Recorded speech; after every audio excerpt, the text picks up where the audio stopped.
আমন্ত্রণ জানাচ্ছি আপডেট সংবাদে। শুরুতেই জানিয়ে দিব গুরুত্বপূর্ণ শিরোনাম, এরপরেই থাকবে বিস্তারিত। গাজায় নিহত ইসরায়েলি সেনার সংখ্যা বেড়ে 164। এবার ইসরায়েলের বন্দরে ড্রোন হামলা হুতিদের। ইরাকে ইরানপন্থী সশস্ত্র গোষ্ঠীর ওপর যুক্তরাষ্ট্রের ড্রোন হামলা। হামাসকে ধ্বংস করার আগে যুদ্ধ বন্ধ নয়, বললেন নেতানিয়াহু। চীনের সঙ্গে তাইওয়ানের পুনরুদ্ধারকরণের অনিবার্য, বললেন চীনের প্রেসিডেন্ট শি জিনপিং। এবং সর্বশেষ জানাবো, কাশ্মীরের ভাগ্য হবে গাজা ফিলিস্তিনিদের মতো, ফারুক আবদুল্লাহর হুঁশিয়ারি। শুনছিলেন সংবাদ শিরোনাম, এখন বিস্তারিত। তার আগে অনুরোধ থাকবে ভিডিওতে একটি লাইক দিন এবং কমেন্টস করে জানিয়ে দিন কোন জেলা থেকে বা কোথা থেকে আমাদের সঙ্গে যুক্ত রয়েছেন। গাজায় নিহত ইসরায়েলি সেনার সংখ্যা বেড়ে 164। ফিলিস্তিনি গাজা উপত্যকায় ইসরায়েলি স্থলবাহিনী অভিযান শুরুর পর থেকে পর্যন্ত 164 জন সেনা কর্মকর্তা ও সদস্য নিহত হয়েছেন। আজ একটি বিবৃতিতে তথ্য নিশ্চিত করেছে ইসরায়েলি প্রতিরক্ষা বাহিনী আইডিএফ। সর্বশেষ 2 সেনা কর্মকর্তা এবং 1 সেনা সদস্য নিহত হয়েছেন। তাদের নাম, পরিচয় এবং পদবি প্রকাশ করেছে আইডিএফ। নিহতরা হলেন ক্যাপ্টেন শায়ে শামরিজ, ক্যাপ্টেন শাউল গ্রেঙ্কলিংক এবং মাস্টার সার্জেন্ট মাউর লাভি। আইডিএফ এর বিবৃতি অনুসারে ক্যাপ্টেন শামরিজ এবং ক্যাপ্টেন গ্রেঙ্কলিংক ইসরায়েলি স্থলবাহিনীর 931তম ব্যাটালিয়নের কর্মকর্তা ছিলেন। গাজার উত্তরাংশে অভিযান চালানোর সময় এই 2 জন নিহত হয়েছেন এবং আহত হয়েছেন আরও 1 সেনা কর্মকর্তা ও 2 সদস্য।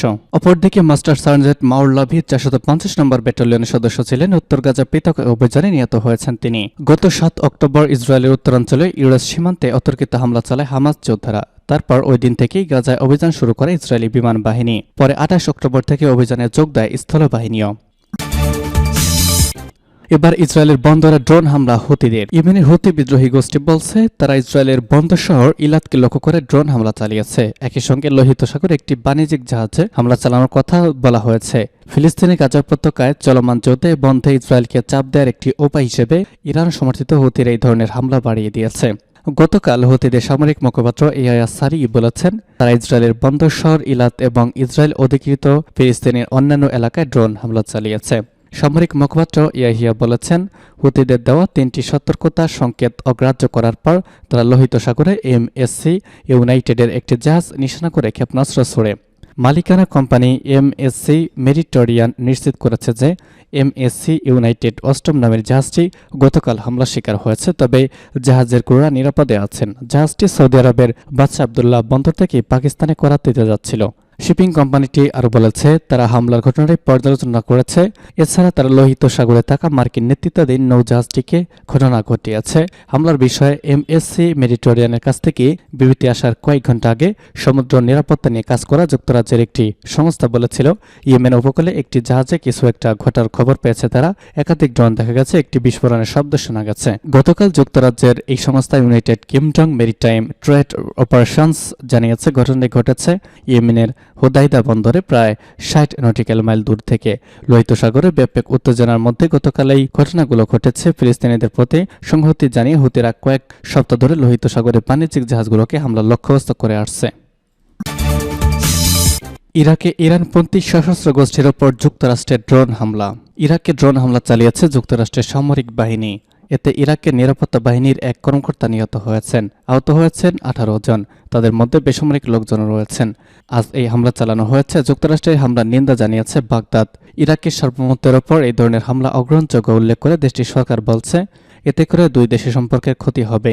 যুক্তরাষ্ট্রের জাতীয় নিরাপত্তা কাউন্সিলের মুখপাত্র আড্রিয়ান ওয়াটসন বলেছেন শিয়া সশস্ত্র গোষ্ঠী কাতাইফ হেজবুল্লাহ 3টি স্থাপনা সহ কয়েকটি স্থানে বিমান হামলা চালানো হয়েছে। যুক্তরাষ্ট্র বলছে ইরানপন্থী বিভিন্ন গোষ্ঠীর ওইসব স্থাপনা থেকে মার্কিন বাহিনীর ওপর হামলা চালানো হতো। ইরাকের এরবিল বিমান ঘাঁটিতে কাতাইফ হেজবুল্লাহর হামলার জবাবেই আজকের হামলা চালানো হয়েছে বলে জানিয়েছে যুক্তরাষ্ট্রের প্রতিরক্ষামন্ত্রী লয়েড অস্টিন। কাতাইফ হেজবুল্লাহর হামলায় 3 মার্কিন সেনা আহত হয়েছিলেন, তাদের মধ্যে একজন অবস্থা গুরুতর। অস্টিন বলেছেন মার্কিন সেনাদের উপর হামলার জন্য দায়ী ইরানপন্থী সশস্ত্র গোষ্ঠীগুলোকে দমন করতে প্রয়োজনীয় মাত্রায় হামলা চালানো হবে। নিজেদের লোকজন অবকাঠামো রক্ষায় প্রয়োজনীয় পদক্ষেপ নিতে পুরোপুরি প্রস্তুত ও প্রতিশ্রুতিবদ্ধ যুক্তরাষ্ট্র। গত 7 অক্টোবর ইসরায়েলে হামলা চালায় ফিলিস্তিনি স্বাধীনতাকামী গোষ্ঠী হামাস। সেদিন থেকেই ফিলিস্তিনের গাজায় নির্বিচারে হামলা চালিয়ে যাচ্ছে ইসরায়েলি বাহিনী। এরপর থেকে এই অঞ্চলে অবস্থান করা যুক্তরাষ্ট্র দেশটির মিত্র বাহিনীর ওপর বেশ কয়েকটি হামলা চালানো হয়েছে। জবাবে ইরাকে ও সিরিয়ার ইরানপন্থীদের বিভিন্ন স্থাপনাকে হামলা লক্ষ্যবস্তু বানাচ্ছে যুক্তরাষ্ট্র। এর আগে গতকালও সিরিয়া ইসরায়েলের বিমান হামলা ইরানের ইসলামিক রেভলিউশনারি গার্ড কোরের আইআরজিসির জ্যেষ্ঠ উপদেষ্টা সাইয়েদ রাজি মোসাবি নিহত হয়েছেন। রাজধানী দামেস্কের বাইরে ওই হামলা চালানো হয়েছে। সিরিয়ায় ইরানের শীর্ষ কমান্ডার হিসেবে কাজ করতেন সাইয়েদ রাজি মোসাবি। তিনি সিরিয়া ও ইরানের মধ্যকার সামরিক জোটের সমন্বয়কের দায়িত্ব পালন করতেন। হামাসকে ধ্বংস করার আগে যুদ্ধ বন্ধ হবে না, বললেন নেতানিয়াহু। ফিলিস্তিনের গাজায় যুদ্ধবিরতির জন্য বৈশ্বিক চাপ বাড়ছে। জিম্মি উদ্ধারে দেশের অভ্যন্তরেও চাপে রয়েছেন ইসরায়েলের প্রধানমন্ত্রী বেনিয়ামিন নেতানিয়াহু। এরপরও যুদ্ধবন্ধের যে কোনো ধরনের গুঞ্জন নাকচ করে দিয়েছেন তিনি। নেতানিয়াহু বলেছেন, ফিলিস্তিনি স্বাধীনতাকামী সংগঠন হামাসকে ধ্বংস করার আগ পর্যন্ত যুদ্ধ বন্ধ হবে না। গত সোমবার গাজায় লড়াইরত ইসরায়েলি সেনাদের সঙ্গে দেখা করেছেন নেতানিয়াহু। পরে নিজ দল লিকুদ পার্টির আইন প্রণেতা তিনি বলেছেন, যুদ্ধ শেষ হতে এখনো অনেক দেরি আছে, তার সরকার যুদ্ধ থামাতে সম্মত হতে পারে। সংবাদ মাধ্যমের এমন গুঞ্জন নাকচ করে দিয়েছেন তিনি। নেতানিয়াহু বলেছেন, আমরা থামছি না, এই যুদ্ধ শেষ পর্যন্ত চলবে যতক্ষণ না আমরা বন্ধ করছি, এর আগে সামান্যও নয়।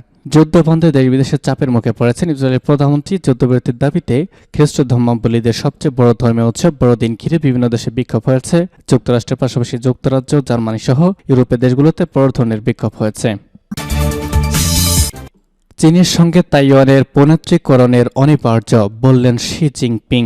চীনের সঙ্গে তাইওয়ানের পৌনঃত্রীকরণের অনিবার্য বলে আবারও মন্তব্য করেছেন চীনা প্রেসিডেন্ট শি জিনপিং। স্বায়ত্তশাসিত অঞ্চল তাইওয়ানে আগামী মাসের প্রেসিডেন্ট নির্বাচনে সামনে রেখে গতকাল দেওয়া এক ভাষণে চীনা প্রেসিডেন্ট এই মন্তব্য করেছেন। চীনের প্রতিষ্ঠাতা মাও সেতুং এর ১৩০তম জন্মদিন উপলক্ষে ওই ভাষণ দিয়েছেন তিনি বলেছেন, মাতৃভূমির সঙ্গে পৌনঃত্রীকরণের প্রক্রিয়া শেষ করাটা উন্নয়নের অনিবার্য শর্ত। এটি ন্যায়নিষ্ঠ প্রক্রিয়া, যা জনগণ চায়। মাতৃভূমি অবশ্যই এই আবারও একত্র হবে। তাইওয়ানের বিদায়ী প্রেসিডেন্ট সাই ইং ওয়েনকে যুক্তরাষ্ট্র ঘেঁষা বলে মনে করা হয়। তার উত্তরসূরি হিসেবে ডেমোক্রেটিক প্রগ্রেসিভ পার্টি থেকে এবার ভাইস প্রেসিডেন্ট লাই চিংতে প্রতিদ্বন্দ্বিতা করছেন। এখন পর্যন্ত তিনি এগিয়ে আছেন। নির্বাচনী লড়াই অপর দুই প্রার্থী হলেন হো ইয়োই এবং কো ওয়েনজে। কুমিংতা পার্টির ইয়োই এবং তাইওয়ান পিপলস পার্টির কো ইয়ানজেকে বেইজিং ঘনিষ্ঠ বলে মনে করা হয়। এবং সর্বশেষ জানিয়ে দিব, কাশ্মীরের ভাগ্য হবে গাজা ফিলিস্তিনিদের মতো, ফারুক আবদুল্লাহর হুঁশিয়ারি। রাজনৈতিক আলোচনা শুরু না হলে জম্মু কাশ্মীরের ভাগ্য গাজা ফিলিস্তিনের মতো হয়ে যাবে বলে হুঁশিয়ারি দিয়েছেন ভারত নিয়ন্ত্রিত কাশ্মীরের সাবেক মুখ্যমন্ত্রী ও ন্যাশনাল কনফারেন্স নেতা ফারুক আবদুল্লাহ। গতকাল মঙ্গলবার কেন্দ্রশাসিত এই অঞ্চলের রাজধানী শ্রীনগরে একথা জানিয়ে দিয়েছেন তিনি। বলেছেন, দুই দেশ ভারত পাকিস্তানের মধ্যে বন্ধ থাকা বাক্যলাপ শুরু হওয়া জরুরি, না হলে আল্লাহ না করুন কাশ্মীরের ভাগ্য হবে গাজা ফিলিস্তিনের মতো, যেখানে ইসরায়েলি বোমাবর্ষণ করেই চলেছে। সম্প্রতি উপদ্রুত এই কেন্দ্রশাসিত অঞ্চলে পঞ্চ রাজৌরি সেক্টর অতর্কিত জঙ্গি হামলায় 4 সেনার মৃত্যু হয়েছে। জঙ্গিদের হাতে নিহত হয়েছেন এক মসজিদের মুয়াজ্জিনও। পঞ্চ রাজৌরি উপদ্রব এলাকা থেকে সফর করেছেন ভারতীয় সেনাধ্যক্ষ জেনারেল মনোজ পান্ডে। ওই ঘটনার পরিপ্রেক্ষিতে সংবাদ মাধ্যমে ফারুককে প্রশ্ন করলে সাবেক মুখ্যমন্ত্রী ও প্রবীণ নেতা বলেছেন, প্রধানমন্ত্রী নরেন্দ্র মোদী নিজেই বলেছেন, যুদ্ধ কোনো বিকল্প নয়, সমস্যা সমাধান করতে হবে আলোচনার মাধ্যমেই। কোথায় সেই আলোচনার উদ্বেগ? নওয়াজ শরীফ পাকিস্তানের প্রধানমন্ত্রী হতে চলেছেন, তারা বারবার বলেছেন ভারতের সঙ্গে আলোচনায় বসতে চান, কিন্তু আমরা আগ্রহ দেখাচ্ছি না। কিন্তু কেন, কি কারণে?